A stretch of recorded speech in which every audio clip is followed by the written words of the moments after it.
Karibu sana katika mfululizo wa makala zetu mbalimbali zinazokujia, na siku hii leo nimekuletea simulizi kuhusu viumbe wa ajabu Juja wa Majuja au Yuja wa Majuja. Ninayekuletea simulizi hii ndimi Abdullahi mwana wa Maalim Mashi. Karibu tuwe sote. Juja wa Majuja hawa ni viumbe ambao simulizi zao zina hadithi nyingi kutoka katika vitabu mbalimbali vya kale, katika hali ambayo bado kuna utata mkubwa kuhusu ukweli kuhusu viumbe hao, kuanzia asili yao na mahali walipo. Juja wa Majuja hawa ni viumbe waovu ambao ni katika wana wa Adam wanaotokana na kizazi cha Nabii Nuhu alayhi salam kupitia mtoto wake anaitwa Yafith. Katika uzazi huu wa Yafith inatajwa pia ndio asili ya Wamongalia na Waturuki. Kwa mujibu wa Muhammad bin Saleh al-Uthaymin, anasema katika maelezo yake kwamba jina hili la Juja linatokana na al-Ajij lenye maana ya ajiji ya moto. Viumbe hawa sio ni watu wawili au mmoja kama inavyofahamika na wengi, bali Juja wa Majuja ni viumbe ambao wapo wengi kwa idadi yao. Vimo vyao ni virefu sana na maumbile yao ni makubwa, wamejaliwa macho madogo na pua ndogo za bapa na nyuso pana. Sura zao zinaonekana mithili ya ngao iliyopigwa nyundo. Ni viumbe dhalim haswa ambao Allah amewajalia uwezo mkubwa wa nguvu na kasi katika namna ambayo hakuna binadamu hata mmoja anayeweza kupambana naye isipokuwa kwa msaada wa Allah tu.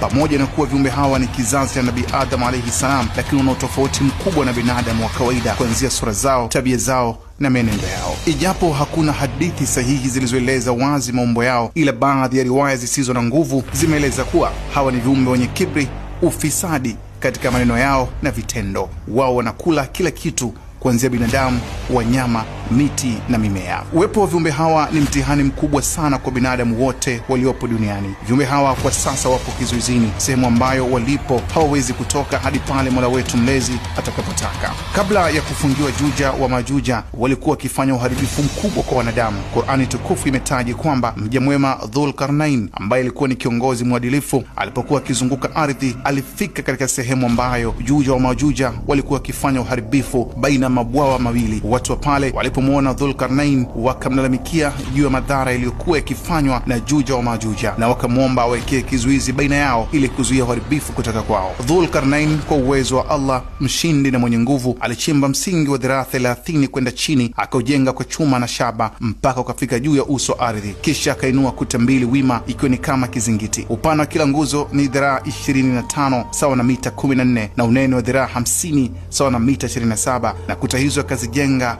kwa matofali ya mawe ya chuma yaliyoyeyushwa. Kuta hizo zimejengwa baina ya milima miwili mikubwa. Kizuizi hicho kitaendelea kuwazuia hadi mwisho wakati utakapofika. Licha ya nguvu walizokuwa nazo, lakini katu hawawezi kuupanda wala kuutoboa ukuta huo. Tarehe zinaeleza Juja wa Majuja kila siku wanafanya jitihada za kuubomoa na katu hawajawahi kuumaliza. Kila wakianza kuharibu, kesho wakirudi na ukuta vile vile. Katika zama za mwisho, Juja wa Majuja watafanikiwa kwa idhini ya Allah kuvunja ukuta huo, na kutokea upande wa pili palipo na binadamu watatoka na kuteremka kutoka katika kila milima wakiwa wengi. Watateremka katika kipindi ambacho tayari Nabii Isa alayhi salam ameshateremshwa duniani kutoka mbinguni. Baada ya kuteremka, Juja wa Majuja watafika hadi pembezoni mwa bwawa la Tabiria na kuyanywa maji yake yote, bwawa ambalo linatajwa lipo kaskazini mwa nchi ya Palestina yenye kilomita za mraba 166, urefu wa kilomita 21 na upana wa kilomita 13. Kundi la pili la Juja wa Majuja litateremka na hawatokuta maji katika bwawa hilo. Kisha watasema, mbona hapa kuna maji, ilhali sehemu hii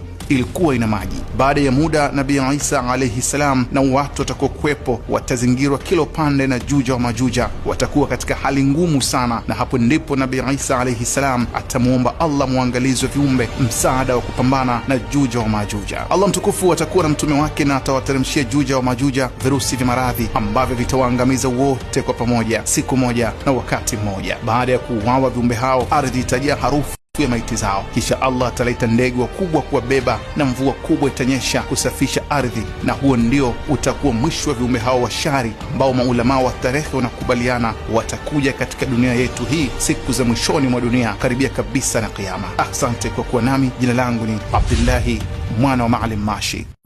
Kishki TV, nuru ya dini yako.